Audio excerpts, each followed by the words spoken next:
Morning. How you doing? I thank CPAC for putting all this together. The place has transformed over the years. I'm an old man now, and I've seen this place forever, and I've never seen it thriving so much. Thank you all for being here. So I work in a college, so they've given me the job of talking about the roots of conservatism. And that's a big subject, but I can make it simple, I think. In college, we try to find out what words mean. That's the main job of a college. You ever ask yourself, what do we mean when we use the expression good? That's Socrates' question. That's what he asked that gave rise to Western philosophy. So what's conservatism? What are we conserving? The college campus where I work is not really racked by the politics of the day, but the Trump campaign has presented special challenges because there's obviously a lot of things that are really great about that guy, but we don't teach our students at Hillsdale College to act the way he does on all occasions. So they wondered, and I'll tell you what I thought about it. And I'm older than they are, so I thought this quicker than they did, by and large. Conservatism means conserving something. It's a referential term. It doesn't really mean anything of itself. What conserve? There are so many things that are old, Some of them are bad. Some of them are good. How do you tell the difference? Here's another word that comes into it, the word principle. We have a publication called Imprimis, and that's a... Thank you. 3.6 million people. Now, read it. It cost a fortune. That's from a Latin term that means in the first place. It's a form of the word principle. Principle means original, first. What you would conserve, just think, whatever is the first thing about a thing, that would be what that thing is. And if you change that thing, you would have some new thing. So what is first? What is original? What is the principle? What would you conserve about America? I think you can't understand the importance of Trump and what one hopes he's going to do until he answers that question. America begins on a day. It's actually the only country, certainly the only great country, that you can find a birthday for it. And in this birthday, it states what the country is for in one of the most beautiful documents ever written.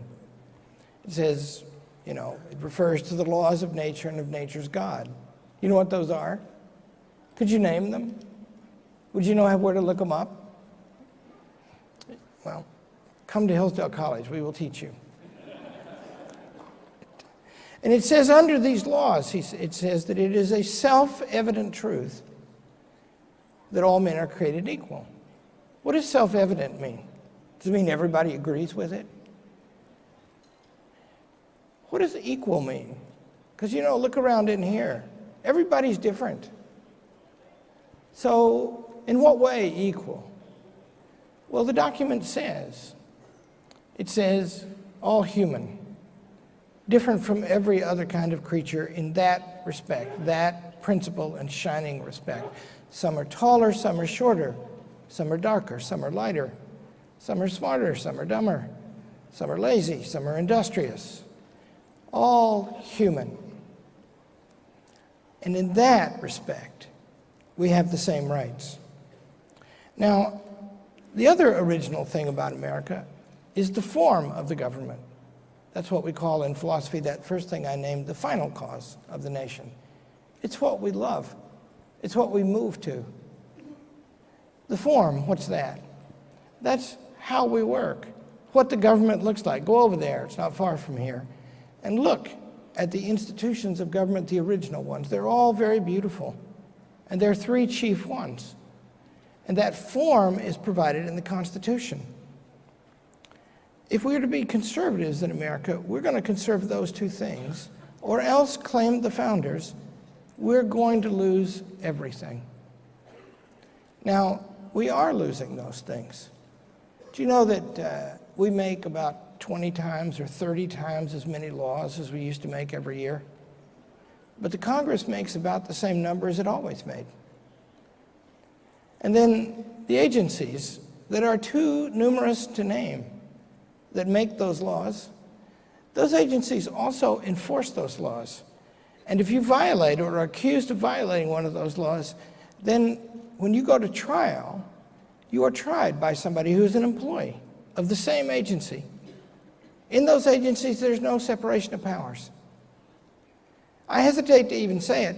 You know, if you do win or lose in front of this agency, Hillsdale College in the 80s went before the Department of Health, Education, and Welfare to get them to leave us the daylights alone. And we won, and then in front of the judge. And the next day, the Secretary of Education, Joseph Califano, overturned the decision, and only then could we go to the regular courts. Along with Grove City College, we were with them then. And you see what that means? That means a year was wasted. And then the regular courts have a doctrine that they will pay great credence to. They will be very reluctant to overturn the chief findings of these administrative courts. Mr. Gorsuch, that's what I hesitate to mention, the Supreme Court nominee, he is eloquent on this subject. He's the best. Did you know he actually, in one of his opinions, diagrammed accurately an English sentence according to the old 19th century method? Clarence Thomas is the greatest public official I've ever met, but this guy could be a rival.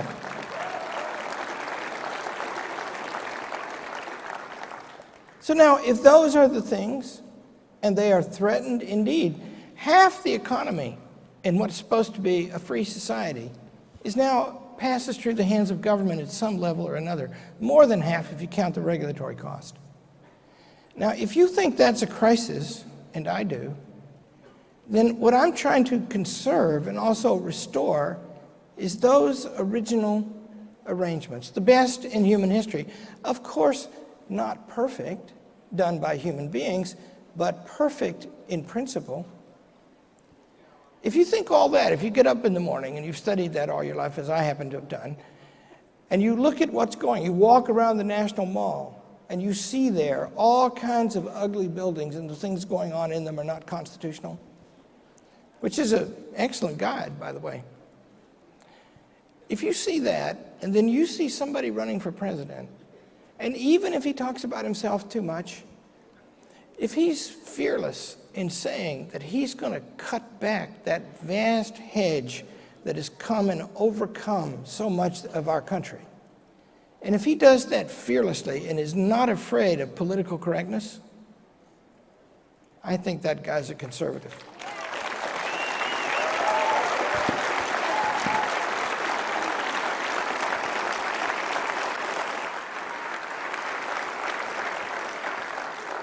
And I think we ought to be that too. Thank you.